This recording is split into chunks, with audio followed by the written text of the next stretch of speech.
मेरा मानना है कि अगर आपके पास ज़्यादा नॉलेज नहीं है चलेगा, ज़्यादा पढ़े लिखे नहीं हो चलेगा, ज़्यादा अच्छा बैकग्राउंड नहीं है चलेगा, कोई सपोर्ट करने वाला नहीं है फिर भी चलेगा, ज़्यादा इक्विपमेंट नहीं है आपके पास फिर भी चलेगा, कोई किसी तरह का सपोर्ट नहीं है फिर भी चलेगा, कुछ भी नहीं है तो चलेगा।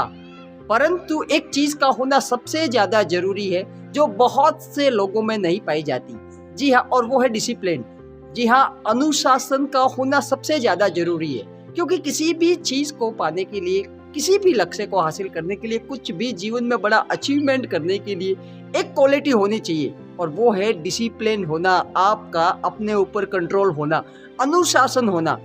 बहुत से लोग आपको इस दुनिया में समझदार लोग मिल जाएंगे, आप अपने आसपास ही देख लीजिए कितने समझदार लोग हैं, परंतु समझदार होना अलग चीज है, सफल होना अलग चीज है। क्योंकि जो समझदार होते हैं ना वो खुद के साथ बहुत बड़ा गेम खेलते रहते हैं, परंतु जो सफल होते हैं ना वो खुद को कोई बहाने किंतु परंतु वगैरह वगैरह ये सारी चीजें नहीं देते, वो सिर्फ अपने लक्ष्य के प्रति डिसिप्लिन्ड होते हैं। और यही क्वालिटी होती है कि उन्हें सिर्फ समझदार नहीं सफल भी बनाती है, क्योंकि सिर्फ समझदार होना आज की दुनिया में काफी नहीं है सर। हम लोगों के साथ क्या होता है, हम लोगों ने खुद के साथ कमिटमेंट कर दी कि भैया सुबह 6 बजे उठना है। अलार्म बेचारी 6 बजते ही, अलार्म को आप ही ने ऑर्डर दिया है, देखिए मैं यहाँ पर बता देता हूँ, अलार्म को आप ही ने ऑर्डर दिया है कि तू सुबह 6 बजे मेरे को उठाएगी।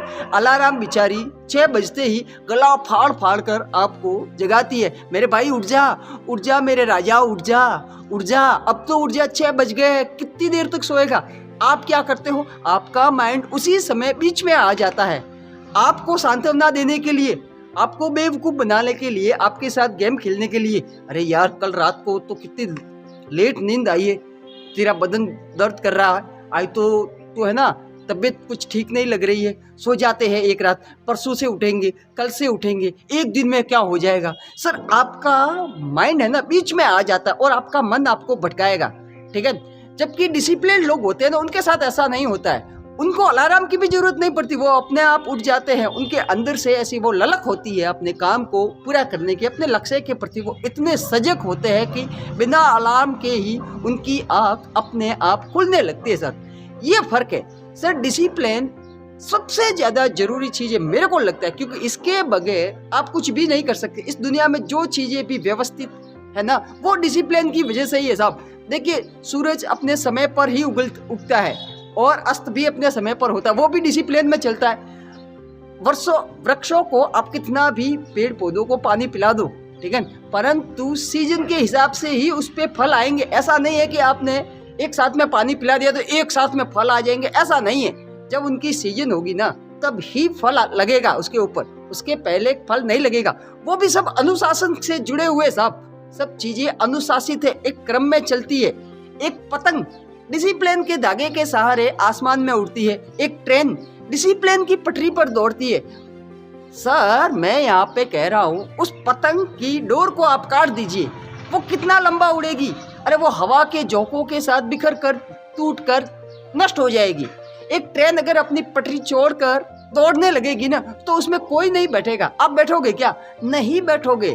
सर कहने का मतलब इतना है, चाहे दूसरी क्वालिटी आपके अंदर कितनी ज्यादा है कम है ये मैटर नहीं करता है, मैटर सिर्फ ये करता है कि आप खुद को कंट्रोल कर सकते हो क्या, खुद अपने प्रति जागरूक हो क्या आप अपने लक्ष्यों के प्रति सच में जागरूक हो क्या, सच में आप डिसिप्लिन्ड हो क्या, मैटर सिर्फ इतना करता है। और मैं एक चीज बता देता हूँ साहब, इस दुनिया में जितने भी बड़े बड़े लोग हुए हैं ना उनके अंदर यही एक क्वालिटी सबसे ज्यादा होती है। और आप देख लो उनकी बायोग्राफी में आप जाके पढ़ लो, देख लो, ठीक है, सबने एक ही बात कही है, डिसिप्लिन का होना सबसे ज्यादा जरूरी है। सर अनुशासन एक वो चीज है जो आदमी को हर एक काम में महारत हासिल करवाने में सबसे बड़ा रोल प्ले करता है। सर सचिन तेंदुलकर साहब को तो आप सभी जानते ही होंगे। एक बार ऑस्ट्रेलिया के ब्रैड हॉग नामक किसी बॉलर ने उनकी विकेट ले ली, तो ब्रैड हॉग बहुत ही खुश होकर सचिन सर के पास पहुंचते हैं और उनका ऑटोग्राफ लेते हैं। सचिन साहब ने उनका ऑटोग्राफ तो दे दिया, उनको अपना ऑटोग्राफ तो दे दिया और साथ में एक लाइन और लिख दी ऑटोग्राफ के नीचे कि आज के बाद तुम्हारे जीवन में ये दिन वापस कभी नहीं आएगा। आपको क्या लगता है सर, इतनी बड़ी लाइन, इतना बड़ा कमिटमेंट करने के बाद सचिन तेंदुलकर साहब वो भी इतने महान खिलाड़ी, और ब्रैड हॉग वो भी कोई कमती नहीं था, वो भी कोई छोटा मोटा नहीं, इंटरनेशनल खिलाड़ी है, ठीक है। इतने बड़े खिलाड़ी ने इतने बड़े खिलाड़ी को इतना बड़ा दावा कर दिया, किस दम पर? डिसिप्लिन के दम पर। उसके बाद आपको क्या लगता है सचिन तेंदुलकर साहब जाकर सोए होंगे आराम से? अरे उन्होंने मेहनत की होगी साहब, उन्होंने 50 बार नहीं, 100 बार नहीं, कई बार उस बॉल को देखा होगा, उसके ऊपर मेहनत की होगी कि भैया इस बॉल पे कैसे मैं बीट हो गया, कैसे आउट हो गया। और उसके बाद उन्होंने डिसिप्लिन के साथ, पूरे अनुशासन के साथ उस गेंद को अच्छी तरह से समझा होगा, और भी ज़्यादा मेहनत की होगी, और भी ज़्यादा प्रयास किया होगा, और भी ज़्यादा फोकस्ड के साथ उससे मिलती जुलती गेंदों को अच्छे से खेलने की प्रैक्टिस की होगी।